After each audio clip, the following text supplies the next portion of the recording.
오늘날 시대가 점점 험악해지고 있습니다. 모두의 별로 안 좋은 말씀부터 먼저 드리게 돼서 너무나 죄송한데요. 얼마 전에는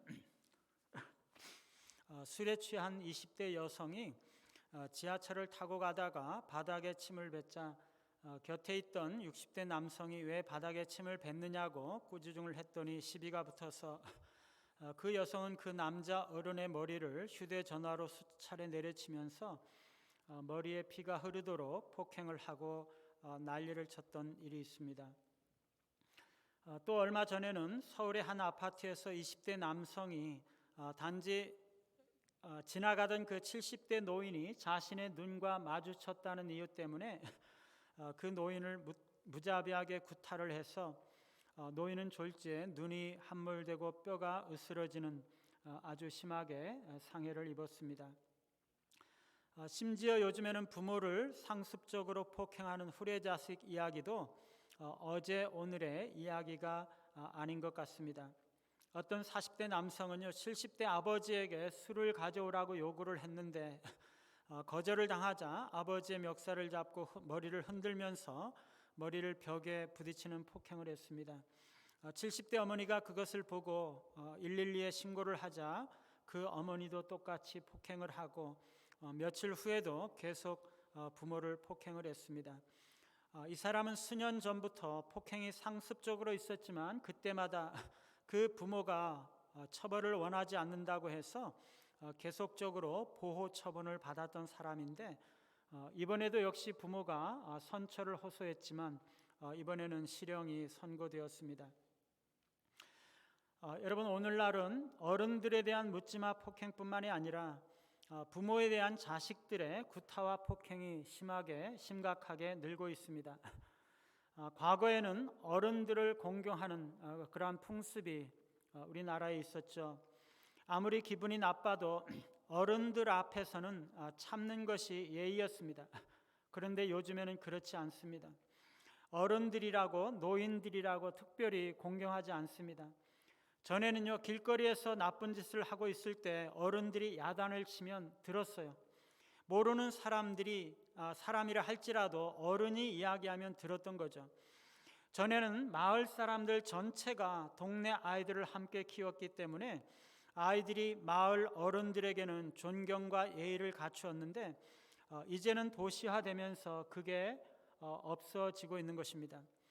이제는 중고등학생이 길거리에서 담배를 피는 것을 보고 어른이 뭐라고 한마디를 하면은요 오히려 집단 구타를 당하기가 십상입니다.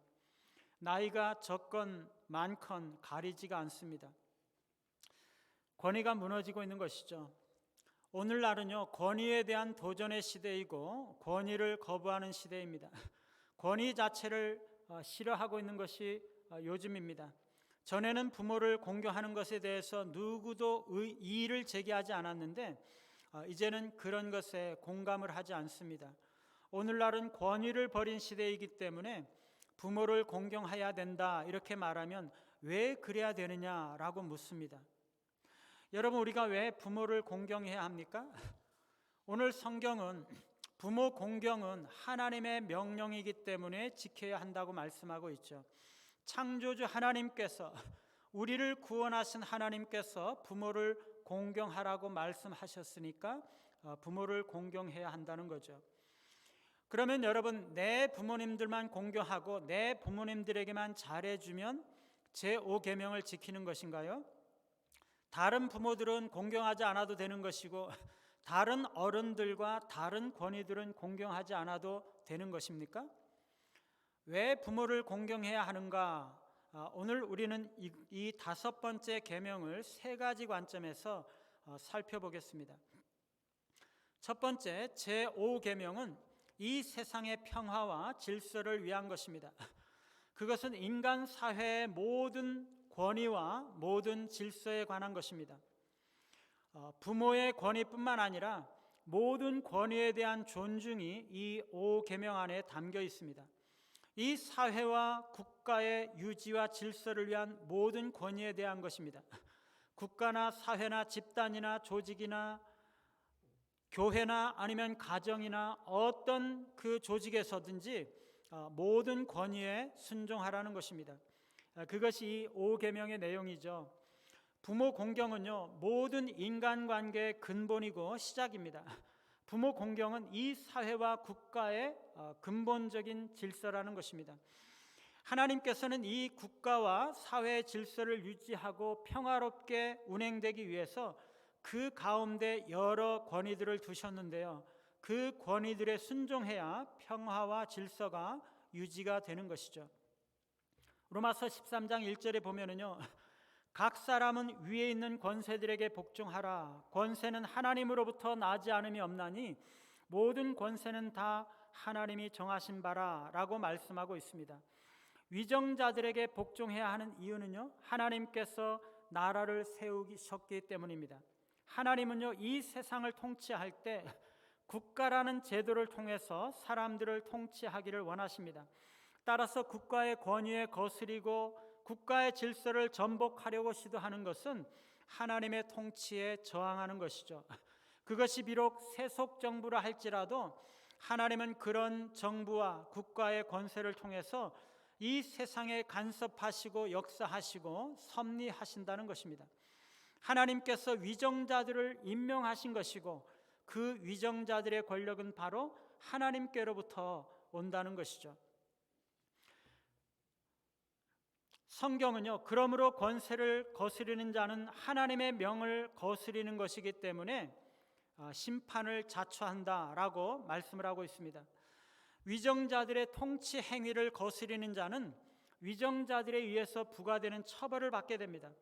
권위에 저하는 자들이 권위에 의해서 규정된 처벌을 받는 것은 당연한 것이고 정당한 것이겠죠.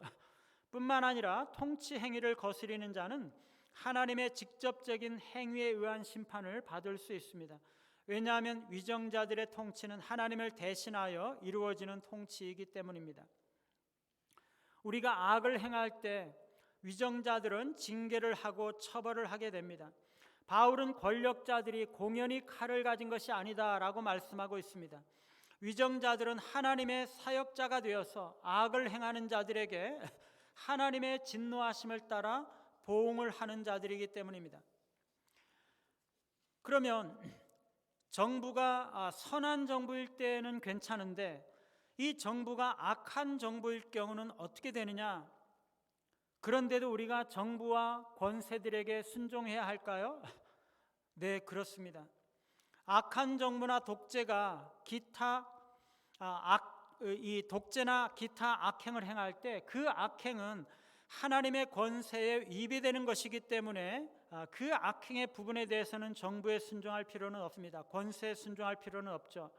그러나 모든 권세는 하나님의 권세 아래에 있는 것이기 때문에 그 악한 정부나 권세에 대해서도 순종해야 한다는 것입니다. 악한 정부라 할지라도 여전히 하나님께서 세우신 권세인 것은 변함없는 사실이기 때문이죠. 독재 정치나 불공평하고 불의한 권위를 행사하는 것을 하나님께서 인정하시는 것은 아니지만 그래도 여전히 통치권은 인류의 안정을 위해서 하나님께서 정하신 것이기 때문입니다. 우리가 오늘 국가의 예를 들어서 말씀을 드렸지만은요, 국가와 사회의 모든 그러한 권위에 대해서도 동일하게 말씀을 드릴 수 있습니다. 베드로전서 2장에 보면은요, 인간의 모든 제도를 주를 위하여 순종하라 그렇게 말씀하고 있습니다. 이 나라와 사회 안에서 우리가 가지는 모든 종류의 권위와 모든 제도의 권위에 순종하는 것이 하나님을 위하는 것이고 하나님의 명령에 순종하는 길이라는 것입니다.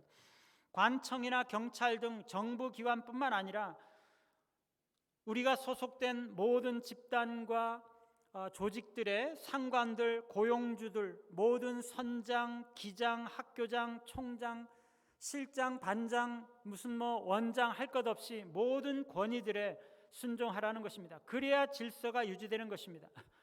모든 권위에 대한 존중은 하나님을 존중하는 것입니다. 권위는 하나님께서 세우신 권위이기 때문에 권위에 순종하지 않는 것은 하나님께 순종하지 않는 것이죠.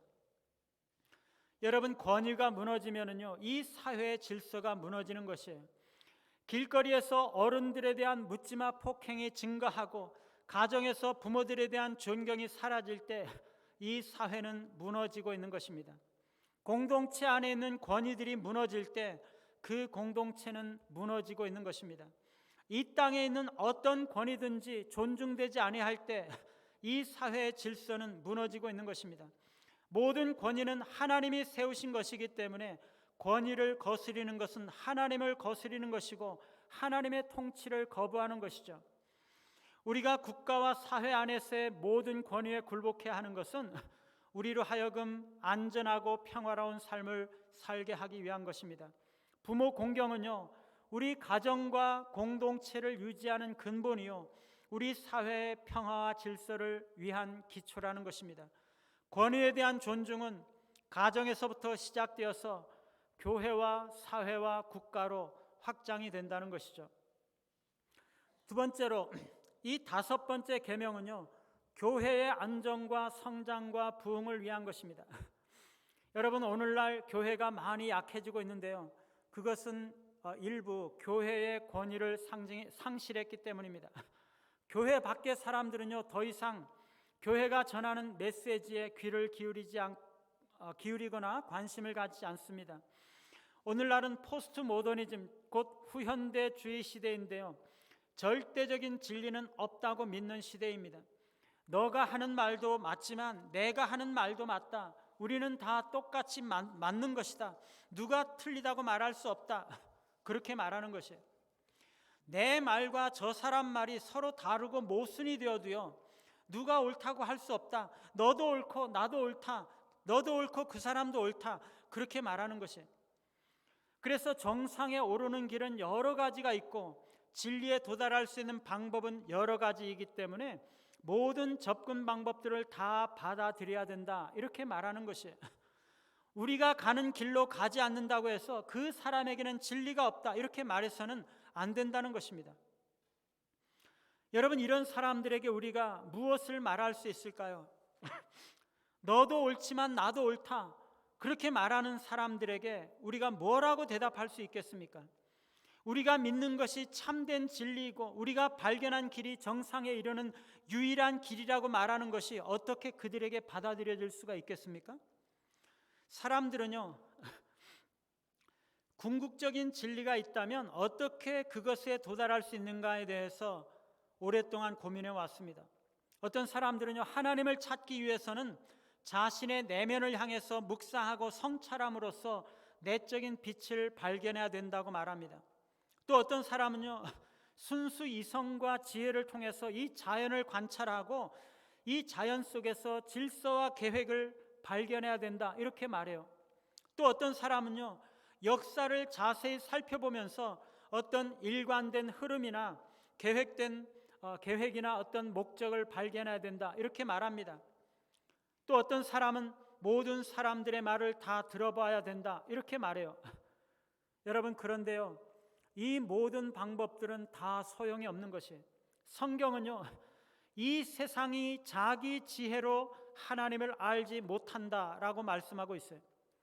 그런 모든 인간적인 지혜로는요, 하나님을 알지 못하고 궁극적인 진리에 도달할 수 없는 것입니다. 전도자가 이 세상에 있는 인생의 모든 일들을 궁구하고 연구하고 나서 내린 결론은요, 헛되고 헛되며 헛되고 헛되니 모든 것이 헛되도다 였습니다. 이것은요, 하나님이 없이는 인간적인 지혜로는 진리를 찾을 수 없다는 것을 의미합니다. 인간은 유한할 뿐만 아니라 죄인이기 때문에 인간은 도저히 하나님을 알 수가 없습니다. 전혀 불가능한 일입니다. 여러분, 그러면 인간이 할 수 있는 일이 무엇입니까? 하나님이요, 자비와 은혜와 사랑으로 자신을 계시하지 않으면 우리 인간에게는 소망이 없어요. 우리가 우리 지혜로 하나님과 진리를 알 수는 없는 것입니다. 우리는 죄 때문에 이 자연 속에 그리고 역사 속에 나타난 하나님을 있는 그대로 보지 못합니다. 그러나 하나님은 우리에게 계시를 주시고 그리스도를 보내주셨어요. 그리고 성령을 통해서 성경을 해석하고 복음의 말씀을 전하게 하시는 것입니다. 우리는요, 이 권위를 인정하고 이것을 붙잡아야 되는 것이죠. 바울은요, 예수 그리스도와 그가 십자가에 못 박힌 것 외에는 아무것도 알지 않겠노라고 선포했습니다.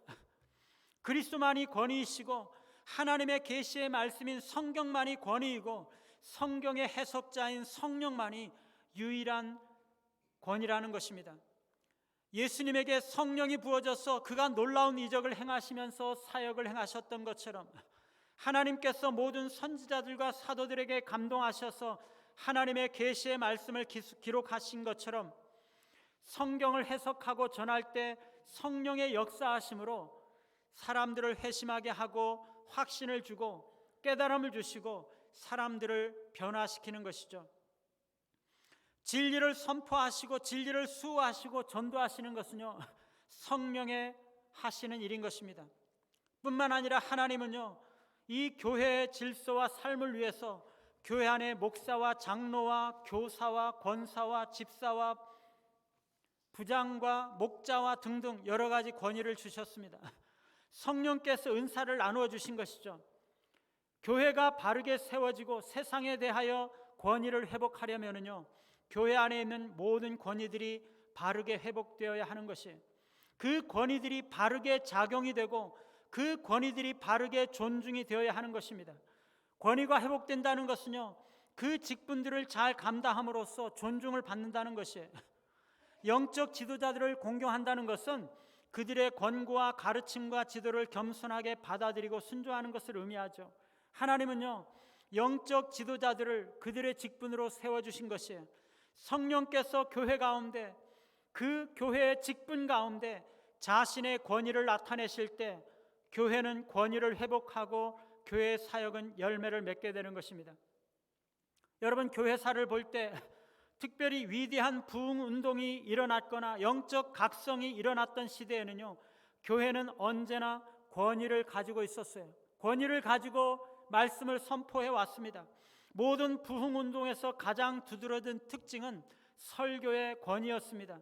설교자가 하나님의 대리자로서 선포한 말씀에는요, 새롭고 특별하고 저항할 수 없는 무엇인가가 있었는데 거기에는 성령의 능력과 권위가 있었던 것이죠. 우리는요, 교회 안에 있는 모든 권위가 바른 권위로 회복되도록 기도해야 합니다. 모든 직분자들이 성령께서 맡겨주신 모든 사역을 잘 감당함으로써 성령이 나타나시도록, 우리의 교회에게 성령께서 맡겨주신 모든 사명을 우리 교회가 감당할 때 성령의 역사가 나타나도록, 성령이 나타나시도록 우리 교회 그리고 이 지역에 그리고 이 시대에 하나님의 부흥이 오도록 우리는 기도해야 하는 것입니다. 교회 안의 모든 직분들이 권위를 회복할 때 교회는 바르게 세워지고 성장하고 부흥하는 것입니다. 세 번째는요, 이 다섯 번째 계명은 축복을 받기 위한 것입니다. 오늘 말씀에는요, 내 부모를 공경하라 명령을 내리고 나서 그것에 대한 약속을 부과하고 있습니다. 그리하면 내 하나님 여호와가 내게 준 땅에서 내 생명이 길고 복을 누리리라.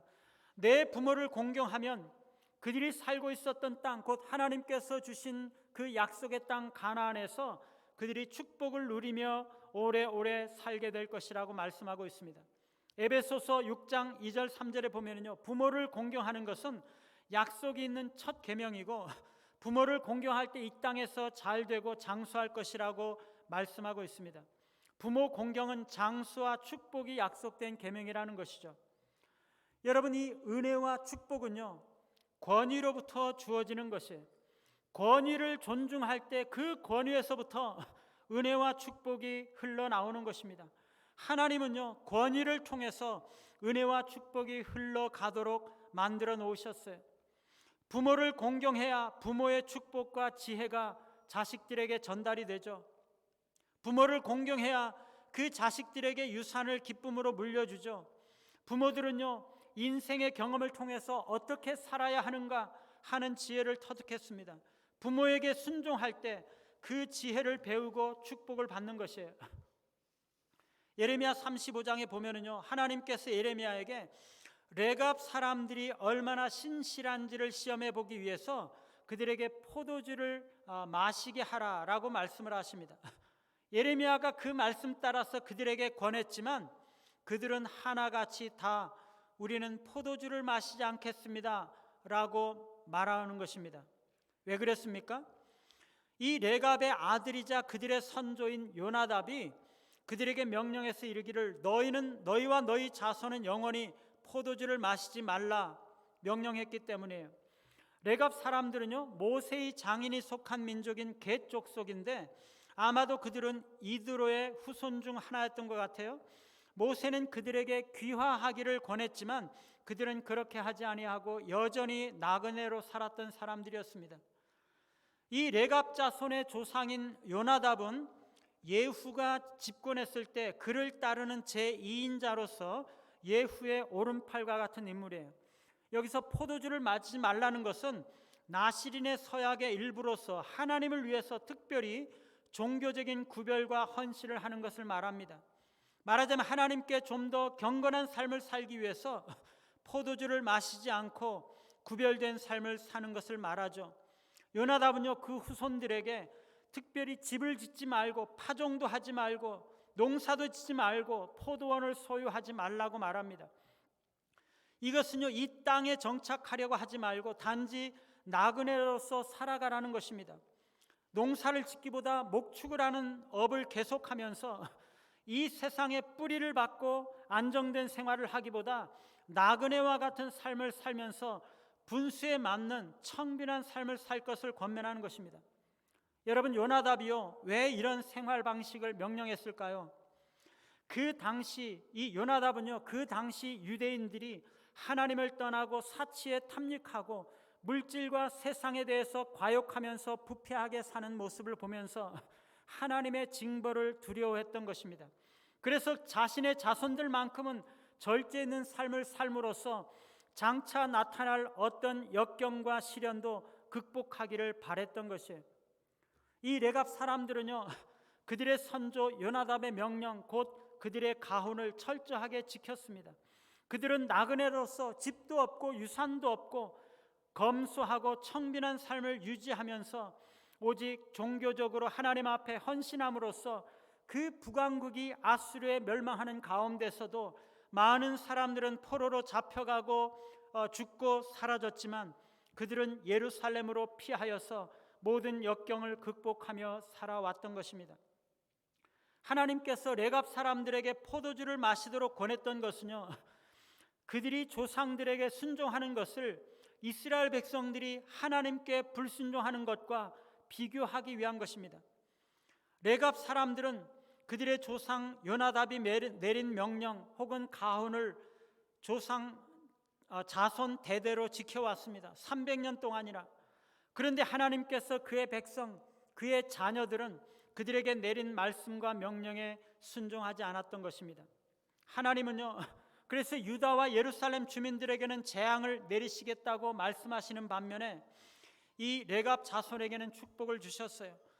레갑 사람들이 선조의 명령을 순종하여 그의 모든 규율을 지켰기 때문에 하나님은 레갑의 아들 요나답에게서 내 앞에 설 사람이 영원히 끊어지지 않을 것이라고 말씀하셨어요. 그 자손들이 영원히 끊어지지 않고 하나님 앞에서 축복을 받는다는 것입니다.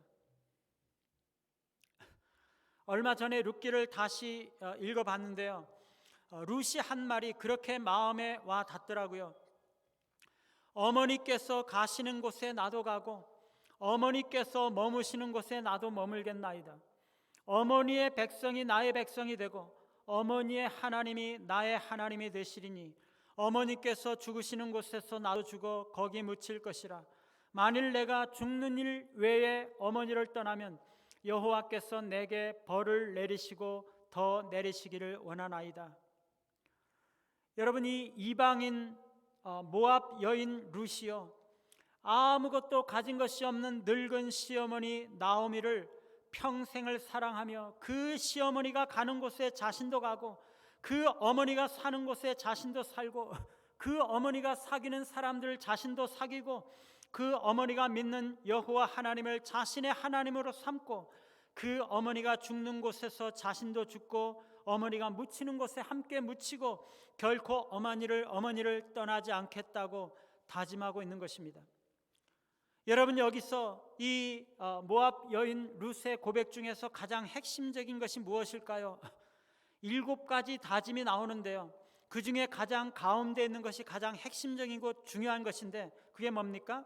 어머니의 하나님이 나의 하나님이 되고, 나는 이제 결코 어머니를 떠나지 않고 어머니를 사랑하며 어머니와 함께 살겠습니다 라는 것을 표현하는 그 룻의 마음 중심에 어머니의 하나님이 나의 하나님이 된다라고 고백하고 있는 것이죠. 여러분, 우리 교회와 우리 가정에는요, 교회를 위해서, 가정을 위해서 평생을 섬기며 기도하며 헌신해 오신 교회의 어머니, 가정의 어머니, 아버지들이 계세요. 그 어버이들에게는 그들이 섬겨온 하나님이 계세요. 그 하나님은 지금까지 그들의 모든 삶 속에서 함께 해 오셨고, 그들을 축복해 오셨고, 그들을 인도해 오셨어요. 하나님께서 우리 각자를 이 교회로 인도하신 것은요, 그 어버이들의 하나님이 바로 나의 하나님이 되신다는 고백입니다. 어버이들을 사랑하면서 평생 살겠다라고 고백하는 것입니다. 그 어머니, 아버지들을 축복해 오신 하나님께서 우리를 축복해 주실 것입니다.